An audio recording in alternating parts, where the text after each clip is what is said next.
오늘 저희가 함께 읽을 말씀은 여호수아 24장, 여호수아서 24장 14절에서 24절입니다. 여호수아서 24장 14절에서 24절입니다. 네, 다 찾으신 줄 알고 제가 먼저 읽고 여러분이 읽고 마지막은 함께 읽도록 하겠습니다. 14절입니다. 그러므로 이제는 여호와를 경외하며 온전함과 진실함으로 그를 섬기라. 너희의 조상들이 강 저쪽과 애굽에서 섬기던 신들이 치워버리고 여호와만 섬기라.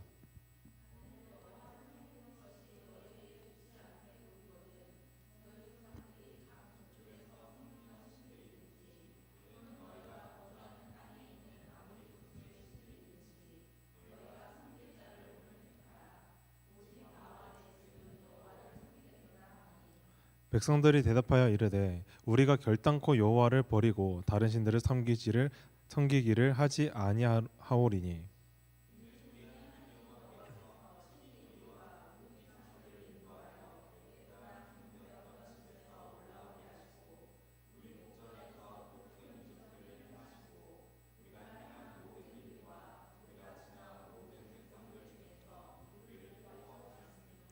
여호와께서 또 모든 백성들과 이 땅에 거주하던 아모리 족속을 우리 앞에서 쫓아내셨음이라.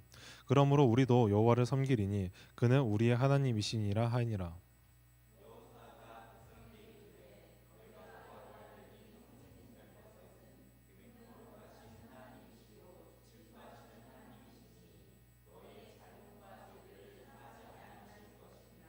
만일 너희가 여호와를 버리고 이방 신들을 섬기면 너희에게 복을 내리신 후에라도 돌이켜 너희에게 재앙을 내리시고 너희를 멸하시리라 하니.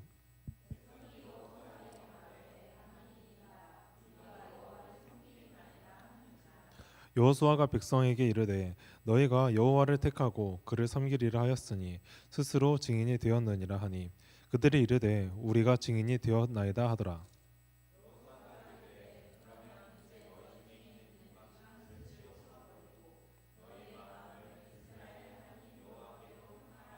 함께 읽겠습니다. 백성이 여호수아에게 말하되 우리 하나님 여호와를 우리가 섬기고 그의 목소리를 우리가 청종하리이다 하는지라. 아멘. 네, 저희 마이크 하이 좀만 더 넣어주시면 감사하겠습니다. 네, 모두 반갑습니다. 오늘 이제 같이 나눌 이제 선포될 말씀은 그 마음 변함없기를이라는 제목으로 여러분과 하나님의 말씀 선포해 보도록 하겠습니다. 저랑 되게 친하게 지냈던 동생이 한 명 있습니다.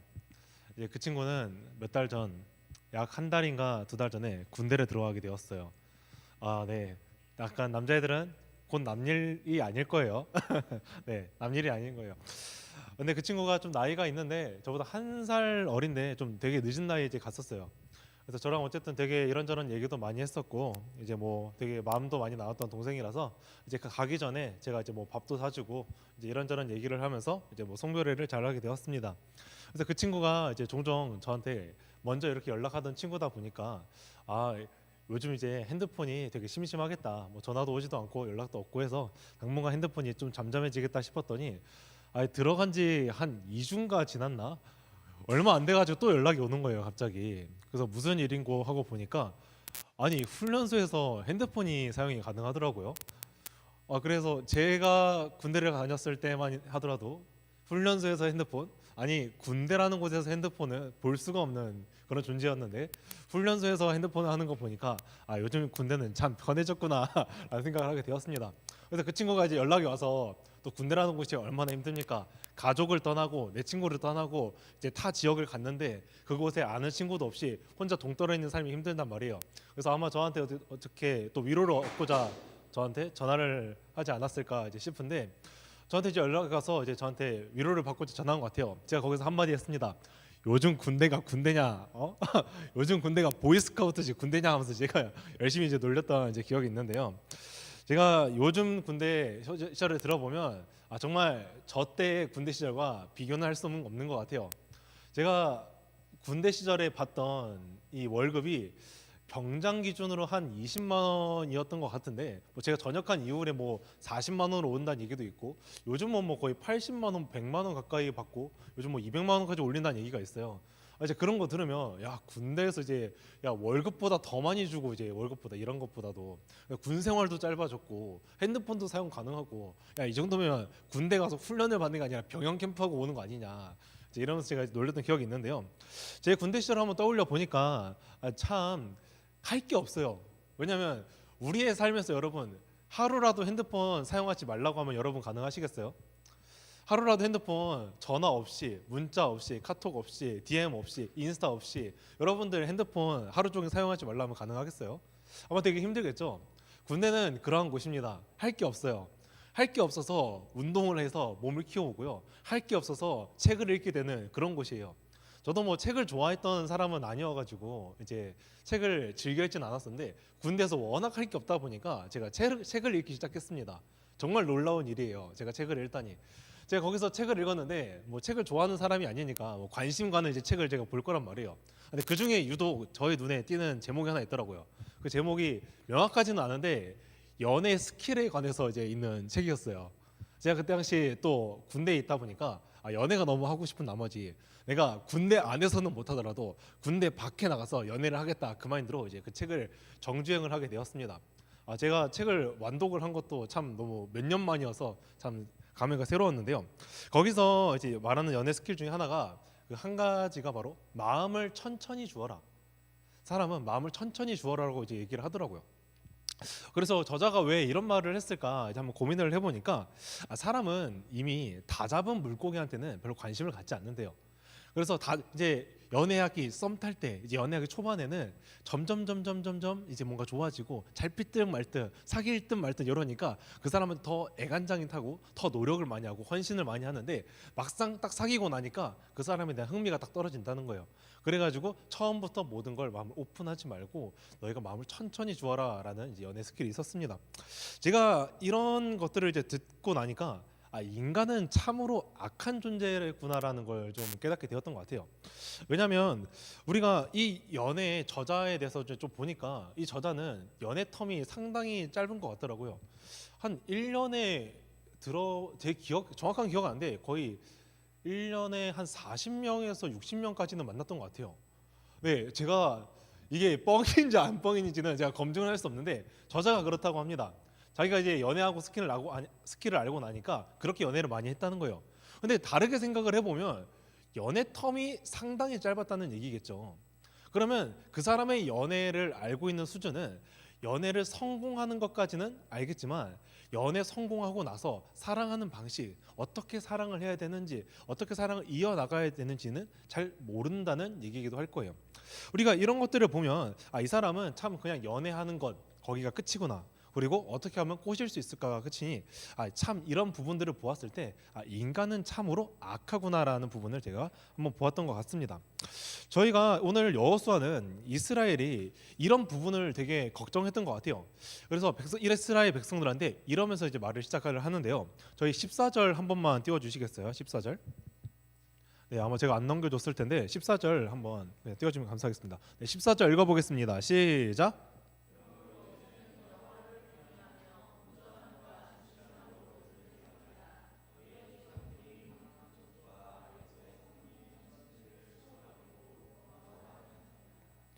이제 우리가 여호수아서 24장을 하고 있어요. 이제 여호수아서의 마지막 장이라고 할 수 있죠. 여호수아는 이제 생애의 마지막 그리고 이제 어떻게 보면 여호수아가 마지막으로 할 수 있는 설교를 지금 하고 있는 상태예요. 이 아브라함 시대 때 우리가 이 세겜이라는 곳에서 하나님한테 그 약속을 받아낸 곳이 바로 이 세겜이라는 땅이에요. 그 아브라함이 무슨 약속을 받았거냐 하니 그 가나안 땅 너희가 약속의 땅을 너희에게 주겠다는 그 약속이 일어난 곳이 바로 그 세겜 땅입니다. 그리고 오늘 여호수아가 이 마지막 고별 설교를 하는 이 시점은 뭐냐면 세겜에서 이제 이 마지막 설교를 하고 있어요. 그리고 여호수아서가 마지막 장이라는 얘기는 가나안 땅은 이미 성취가 되었고 그리고 이 가나안 땅은 이미 다 정복이 된 상태. 그러니까 하나님의 약속을 한 시점과 그리고 그 이후에 하나님의 약속이 완전히 이루어진 성취된 상태가 바로 이 여호수아서 24장의 내용이라고 할 수 있는 것이죠. 근데 이 여호수아가 이 마지막 고별 설교 그리고 마지막 말로 하는 이 설교가 무엇이었냐면, 이제 너희는 여호와 하나님만을 섬기면서 살아라. 더 이상 애굽에서 이방 신에게 섬겼던 신들을 섬기지 말고 이제 여호와만 섬기라고 오늘 우리한테 얘기하고 있는 것이죠. 이스라엘 백성들은 지금까지 하나님을 끊임없이 원망했고 하나님에 대해서 배반하고 하나님을 버리는 모습을 되게 심심치 않게 보여주었습니다. 그래서 이 이스라엘 백성들은 하나님을 원망하고 배신했던 것에 대한 징계를 받기도 했고요. 그래서 이 징계를 받음으로써 하나님께 다시 회개하고 다시 돌아가는 모습들을 매번 보여주기도 했었죠. 그러면 이 마지막 설교에서 이 이스라엘 백성들이 말하는 것은 여호와를 섬겨라. 너희가 지금까지 하나님을 끊임없이 원망해왔었고 배반했었고 그리고 배반한 상태더라도 너희는 이제라도 여호와만 섬길 것을 우리한테 권면하고 있는 모습인 거죠. 어쩌면 이스라엘 백성들은 이 여호와 하나님 아버지를 이미 다 잡은 물고기처럼 대하고 있는지도 모르겠어요. 우리가 아까 연애 스킬 초반에 얘기를 하면서 다 잡은 물고기한테 되게 흥미가 없다 했죠. 이스라엘 백성들은 아마 그랬던 것 같아요. 이스라엘 백성들이 이 출애굽부터 광야 그리고 가나안 정복까지 해가지고 끊임없이 하나님 대해서 의심하고 때론 배반하는 모습들을 많이 보여줬었잖아요. 근데 그럴 때마다 내가 용서하고 내가 회개하니까 다 괜찮아지기 시작해요. 그리고 하나님께서 다시 약속을 이루어 주셔요. 그럼 괜찮네, 나쁘지 않네. 그러면 한번 또 징계 받고 벌 받고 다시 돌아가면 되고. 어쩌면 이 여호와 하나님에 대해서 수많은 기적들을 본 것이 바로 이스라엘 백성들이었단 말이에요. 그 만나에서 광야에서 만나가 떨어지는 이 메추라기가 떨어지는 기적을 보기도 하고 홍해의 기적을 보기도 하고 구름 기둥과 불 기둥을 보기도 하고 수많은 기적을 보았던 그 이스라엘 백성들, 그리고 이 기적을 본 것이 이게 하나님의 사랑이구나. 그리고 나는 약속을 어겼지만 하나님께서는 나와 한 약속을 지키시는 성실하신 분이구나. 이런 다양한 것을 보면서 하나님에 대해서 더 사랑이 뜨거워지고 하나님을 더 많이 사랑해야 되는 것이 바로 이스라엘 백성들의 모습이어야 되는데, 이스라엘 백성들의 모습은 어땠냐? 마치 하나님을 다 잡은 물고기처럼 대하더라. 어쩌면 이러한 모습들을, 이러한 악한 모습의 이스라엘 백성들의 모습을 보니까 여호수아가 마지막으로 했던 이 말이 여호와만 섬기라라고 얘기하지 않았을까 싶습니다.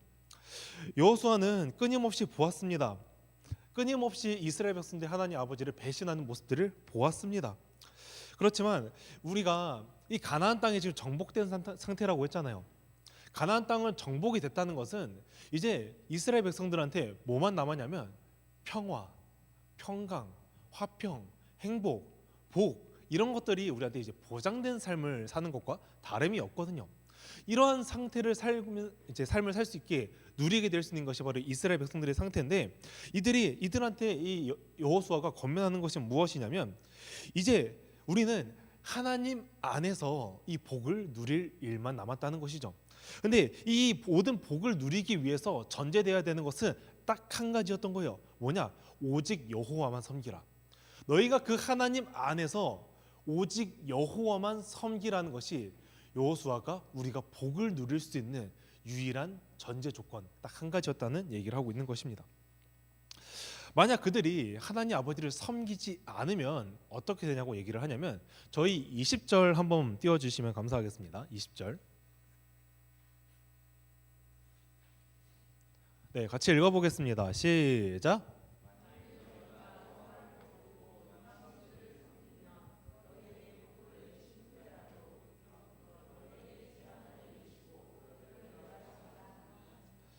너희가 만약 하나님을 버린다면, 다시 하나님을 섬기지 않고 여호와를 섬기지 않고 여호와를 배반하면 너희한테 이 주어진 이 복도 없어질 것이다. 다시 없어질 것이다 라고 얘기를 하는 겁니다. 다른 말로 표현한다면, 너희가 결국에 그 하나님 안에 있지 않는다면 너희는 그 복이 없어지고 너희한테는 재앙이 내려진다고 얘기하고 있는 것이죠. 우리가 마치 이 하나님을 다 잡은 물고기처럼 이제 대한다고 우리가 얘기를 해봤어요.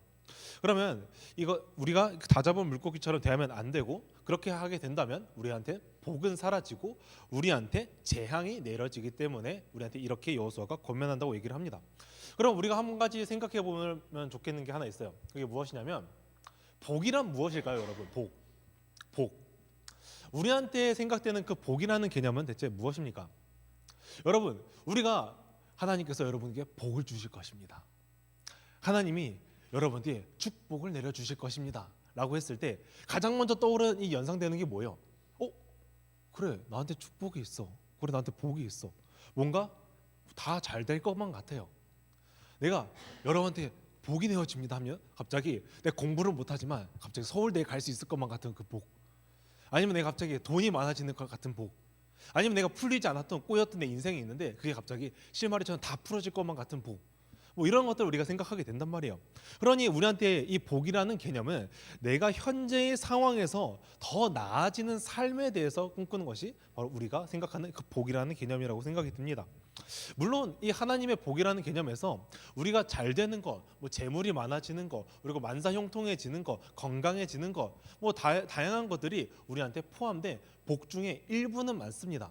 근데 이 하나님의 주어지는 그 복이라는 개념을 설명하기에는 그게 진짜 복은 아니라는 얘기죠. 엄밀히 하면 그게 복의 전부는 아니라는 얘기예요. 그냥 하나의 일부분일 뿐이지. 그러면 하나님이 부어주시는 이 복이라는 개념은 무엇인가? 그 전에 우리가 먼저 알아야 되는 것은 기독교의 최종 목표는 어딜까요? 무엇일까요? 내가 제일 먼저 던져본다면 기독교의 최종 목표는 바로 하나님 나라입니다. 하나님 나라. 우리를 다스리시는 왕이 누구냐라고 했을 때 바로 그 하나님이라는 분이 우리를 다스리신다는 거죠. 그럼 이 하나님이라는 나라는 우리가 앞으로 살아가게 될 나라. 근데 그 나라를 다스리시는 분이 누군고 하니 하나님이시구나. 그러면 우리가 그 하나님 나라가 복되고 완전하고 행복한 이유는 우리를 다스리시는 분이 하나님이라는 분이기 때문에 우리가 행복하고 복된 삶을 살 수 있구나. 그것이 바로 우리가 꿈꾸는 그 하나님의 나라라는 개념인 것이죠. 그러면 우리가 그 하나님이시기에 우리 안에 화평이 넘치고 우리를 다스리는 분이 하나님이기에 우리에게 평강이 넘치는 것이 그 하나님을 믿는 백성들의 모습이라는 것입니다. 우리는 누가 다스리냐에 따라서 우리의 행복이 정해집니다. 그리고 누가 우리를 다스리냐에 따라서 행복이 달라질 수도 있습니다. 우리가 생각하는 이 행복이라는 것은 마치 내가 쫓는 이 자유, 내가 쫓는 이 행복, 우리는 내가 행복이고 자유라고 생각되는 것들을 보통 쫓게 돼 있어요. 여러분들 왜 살아요? 질문이 좀 그래요? 여러분들 왜 살아요 진짜? 질문이 좀 그렇죠. 근데 우리가 한번 생각해 볼 만한 질문인 것 같아요. 나 진짜 왜 살지? 여러분 진짜 친구한테 한번 물어보면 너 왜 사냐? 라고 물어보면 사실 딱히 대답할 만한 뭐 답변은 없어요. 그렇죠? 뭔가 그래 내가 왜 살지? 그냥 부모님이 낳아줬으니까 그냥 태어난 김에 사는 것 같기도 하고, 뭐 태어난 김에 맛있는 게 많으니까 맛있는 거 먹는 재미로 사는 것 같기도 하고, 그냥 태어났으니까 어쩔 수 없어가지고 살아가는 것 같기도 하고, 뭐 다양한 우리의 답변이 있는 것 같아요. 근데 우리한테 왜 살아라고 물어본다면 우리가 나의 결국에는 내가 생각하는 최고의 자유, 그리고 내가 생각했을 때 그나마 나한테 제일 주는 행복을 우리가 쫓아가면서 살아가게 된다는 것이죠. 우리는 왜 살아라는 질문을 받았을 때 결국에는 우리의 행복을 위해서, 나의 자유를 위해서 따라가는 것이 우리들의 모습이지 않을까 싶습니다. 그래서 세상에 살 때는 내가 행복이고 자유를 주는 것만 같은 것들을 우리가 따라가는 모습을 보여주기도 해요.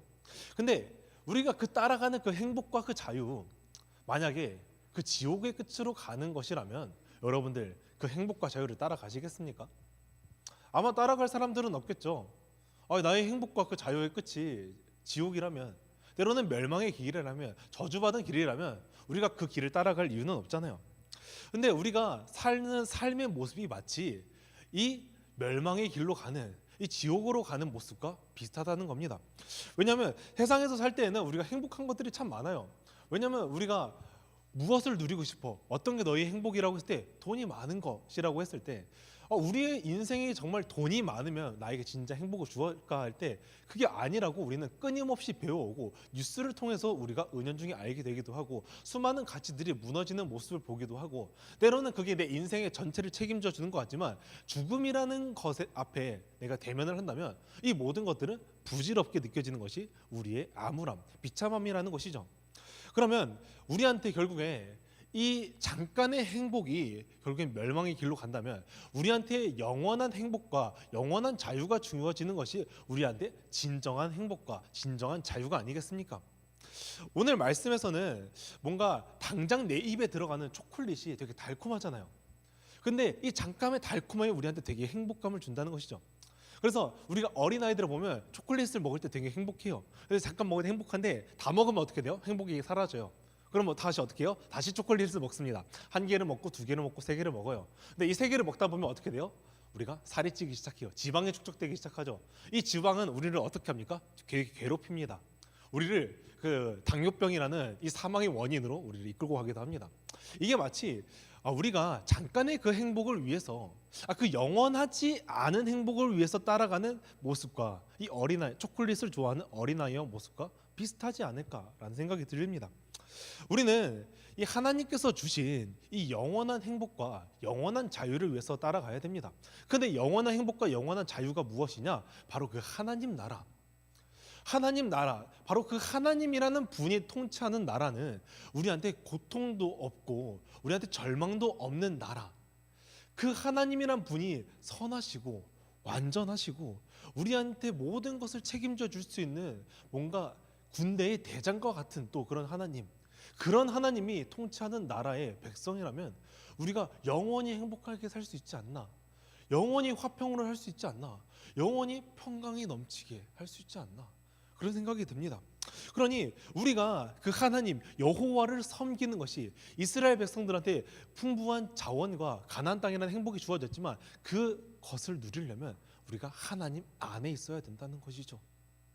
우리가 하나님 안에 있어야지만 우리가 진정한 참된 행복, 진정한 자유를 누리면서 살 수 있는 것입니다. 이스라엘 백성들한테 이 여호수아는 말합니다. 너희 안에 있었던 우상들을 버리라고요. 그러면 이스라엘 백성들은 지금까지 이 하나님을 믿는다고 하나님을 섬긴다고 했지만 또 다른 한편에는 우상들이 있었는지도 모르겠습니다. 요즘 날에 우리한테 우상들은 무엇이 있을까요, 여러분? 우리한테 강하게 지금 우리를 괴롭히는 하나님을 믿지 못하게 하는 우상들은 대체 무엇이 있을까요? 하나님 이외에 믿는 모든 것들은 다 우상이라고 표현을 할 수 있습니다. 그게 굳이 신의 형태가 아니더라도 그게 사물이 아니더라도 모든 것들이 하나님 이외에 믿는다면 그것은 우상이 될 수 있다는 것이죠. 그러면 현 시대에 우리한테 어떤 우상들이 있냐고 생각을 해보니 우리한테 가장 깊은 사상이 하나 있어요. 뭐냐면 물질주의. 우리는 물질이 많으면 행복하다고 생각을 합니다.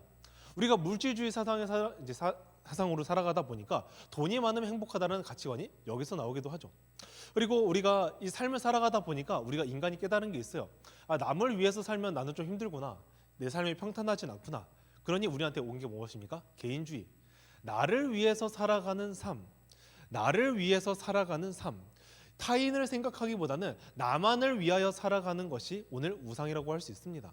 그러니 우리가 내가 뭔가 불편하고 내가 뭔가 괴롭고 한다면 상대방이 어찌 되든 상관없이 내가 행복하면 됐어라는 가치관과 사상이 우리한테 있기도 합니다. 나를 너무 사랑하게 되었고 내가 너무 나를 사랑하게 되었고 하나님보다 나를 사랑하게 되니 하나님보다 내가 위에 있는 삶을 사는 것이 또 우리의 모습이지 않을까 싶습니다. 우리한테는 이런 것들이 아니더라도 개개인마다 우리한테 우리를 괴롭히는 우상들이 있습니다. 오늘 여호수아는 우리한테 우상들을 제발 버려라 라고 권면을 하고 있습니다. 오늘 여호수아가 계속 강조하는 것이 무엇이라고 얘기를 하죠? 여호와 하나님만을 섬겨라.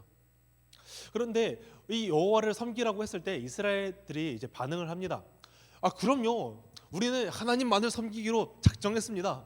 우리 하나님만을 섬기겠습니다라고 되게 자신만만하게 얘기하는 것 같아요. 말씀을 보면. 근데 여호수아가 이 이야기를 듣고 우리가 한번 생각을 해보면 질문을 던졌을 때 그게 자신만만하게 그리고 당당하게 얘기를 했으면 이 사람이 그 정도로 확신이 있구나, 그 정도로 내가 생각이 있구나라는 그 생각을 하게 된단 말이에요. 근데 여호수아가 그 다음에 또 무슨 질문을 하냐면 한 번 더 물어봐요. 너희 진짜 하나님만을 섬겨야 한다. 이 얘기를 하는 이유는 뭐예요? 우리가 질문했는데 자신만만하게 대답했는데 내가 똑같은 질문을 한 번 더 얘기를 한다는 거는 이 사람한테 별로 신뢰가 없다는 얘기예요. 이 사람 별로 신뢰가 가지 않는다는 얘기예요. 왜냐하면 지금까지 이스라엘 백성들을 보아하니 하나님들을 끊임없이 배반해왔었고 하나님을 믿는다고 해놓고서는 회개하고 돌아가 놓고서는 또 돌아가는 모습을 보여주고 하나님을 섬긴다고 해놓고서는 또 돌아가는 모습들을 보여주고 또 다시 우상을 섬기는 모습들, 출애굽에 있는 신들을 데리고 오는 모습들, 또 이방 신들을 데리고 오는 모습들을 보아하니 이 믿을만한가요? 믿을만하지 않는다는 얘기예요. 근데 이 찝찝함을 없애려고 이 여호수아는 너희 그래 좋아, 너희가 그 믿는 믿음의 고백 돌에 새기자. 그리고 너희는 그 돌을 볼 때마다 이것이 너희의 언약이 되어서 너희가 이것을 지키면 복이 있게 되겠고 이것을 지키지 않으면 결국에는 멸망의 길로 가게 된다는 그 언약을 돌에 새기게 됩니다. 우리가 이런 것을 보면서 어떤 것을 생각해 볼 수 있을까요? 여러분들이 하나님을 믿는다고 했을 때 말만 믿으면 되나요? 안 되겠죠. 제가 하나 예시를 들어보겠습니다. 우리가 하나님을 믿는다고 말하는 게 중요합니까? 하나님을 믿는 것처럼 행동하는 게 중요합니까? 또 다른 질문을 해볼까요? 수련회를 갔다 와서 은혜를 받아가지고 하나님께 기도하면서 회개 기도도 하고 그리고 회개 기도하면서 하나님께 아버지께 돌아갈게요라고 기도하는 게 중요합니까? 아니면 그 결단한 것을 지키는 게 중요합니까? 당연히 모든 게 다 후자가 중요할 것입니다. 우리의 믿음의 고백이라는 것은 결국 말로 하는 고백이 아니라 행함과 실천이 필요한 것입니다. 나의 믿음의 고백이라는 것은 말이 필요한 게 아니라 여러분들이 실질적으로 행하는 것, 실천하는 게 필요하다는 얘기이기도 합니다. 우리는 100마디의 말보다 한 번의 행동이 중요합니다. 여러분들의 믿음의 삶은 어떻습니까? 한 번의 삶, 이 실천이 있습니까? 행함이 있습니까? 여러분들이 그 수련회에 갔다 와서 결단하고자 했었던 그 결단의 그 고백, 오늘 어떻게 행하고 있습니까? 우리는 하나님만을 섬겨야 합니다. 그리고 하나님만을 섬겨야만 우리가 복을 받는 영원의 행복으로 이룰 수 있는 것을 우리 여호수아를 통해서 오늘 알 수 있습니다. 오늘 제가 권면하고 싶은 것은 아직 하나님을 만나지 못하고 인격적으로 만나지 못한 친구가 있다면 하나님이 복이 여러분들과 함께하기를 소망합니다. 빠른 시일 내에 하나님을 또 인격적으로 만나는 시간이 있기를 간절히 소망합니다. 그리고 하나님을 인격적으로 만나봤다던가 혹은 내가 하나님만 바라보기를 결단한 친구들이 있다면 그 마음 이제는 변함없이 하나님만을 섬기는 시간이 되기를 간절히 소망합니다. 아멘. 저희 찬양팀 나와서 같이 이제 찬양해 주시면 감사하겠습니다. 제가 새 가족이 올 때마다 이제 교육을 하는 게 하나 있어요. 그게 뭐 이제 교육이라기보다 제가 늘 말하는 게 있어요. 여러분들이 이 고등부에 왔을 때 나는 정말 여러분들이 기쁘고 즐거운 시간이 되면 좋겠다. 그리고 그 무엇보다도 우리가 결국엔 믿음의 공동체라는 것이 주어졌는데 여러분들의 믿음에 대해서 고민하고 이 씨름하는 시간, 어차피 청년의 시간이 되면 여러분들이 믿음이 없으면 사라지게 될 텐데 여러분들이 믿음의 고백을 진짜 씨름하는 시간이 되면 좋겠다. 그리고 그 여러분들이 씨름을 할 때 같이 몸부림치는 그런 고등부가 되면 좋겠다고 제가 얘기를 합니다. 여러분들이 이 함께하는 이 삶 가운데 우리 고등부 여러분들이 이 믿음의 고백을 했었던 것처럼 여러분들의 그 믿음이 변함없이 하나님 아버지만을 바라보는 시간이 되기를 소망합니다. 같이 찬양 부르겠습니다. 하나님의 사랑을 사모하는 자, 하나님의 사랑을 사모하는 자, 하나님의 평안을 바라보는 자, 너의 모든 것 창조하신 우리 주님이 너를 얼마나 사랑하시는지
같이 기도할 것은 하나님은 우리한테 언제나 그 사랑의 마음을 표현하고 계셨습니다. 그리고 이제는 우리가 하나님 아버지만을 섬길 것을 우리한테 요구하고 계십니다. 우리가 그 하나님 아버지만을 섬기기 위해서 결단하고 고백하는 많은 것들이 있습니다. 우리의 그 믿음의 고백이 그 마음 변함없이 이제는 그 주님만 바라보면서 그리스도인의 삶을 살게 해달라고 같이 기도하도록 하겠습니다. 하나님 아버지, 오늘 이 시간 가운데 아버지께 기도합니다. 하나님 아버지, 우리는 이제까지 그 마음을 맨날 변하면서 살아오진 않으셨습니다. 맨날 마음이 변하면서 아버지를 바라보지 않고 하나님 아버지만을 섬기지 않으며 수많은 나의 우상들을 섬기면서 살아왔습니다. 하나님 아버지, 이제는 내가 이 말씀을 통하여서 하나님 아버지께서 나에게 말씀하신 것처럼 나의 우상을 내려놓는 시간이 되기를 원합니다. 하나님, 나의 우상을 내려놓고 이제는 그 예수 그리스도 하나님 아버지만을 섬기면서 살게 하여 주옵소서. 아버지만을 섬기는 것이 나에게 복이 되고 하나님 아버지만 섬기는 것이 나에게 자유를 주듯이 하나님 아버지를 섬기는 것이 내가 믿는 백성들의 모습이자 나의 영원한 복이자 영원한 행복을 누리는 가장 승리의 삶인 줄 우리가 믿습니다. 하나님, 이제는 내가 이 땅을 살아가면서 아버지 그 그리스도인의 삶을 살아가는 시간들이 되게 하여 주시옵소서. 아버지, 그런 시간 되기를 간절히 원하옵니다. 우리에게 언제나 가장 좋은 것을 주시고 싶어 하시는 하나님, 오늘도 우리가 하나님 안에 있게 해주심에 감사합니다. 하나님께서 우리에게 주시는 복이 얼마나 크고 값진 것인지 묵상하는 시간을 가지게 되었습니다. 우리는 때로 하나님이 주신 복을 마치 다 잡은 물고기처럼 대하는 듯합니다. 그리고 하나님의 복보다 세상의 복이 진짜라고 생각하면서 우리가 이 살아가는 모습을 보고 마치 초콜릿을 먹는 잠깐의 행복과 영원한 복을 바꾸려고 하는 미련한 모습도 보이곤 합니다. 우리의 이 미련함을 하나님 앞에 회개하오니 용서하여 주시옵소서. 이제는 하나님이 우리에게 주시는 복을 기억하면서 하나님을 향한 그 마음이 변함없이 주만 바라보는 시간이 되게 하여 주시옵소서. 이 모든 것 살아계시고 오늘도 역사하고 계시는 예수님의 이름으로 기도합니다. 아멘.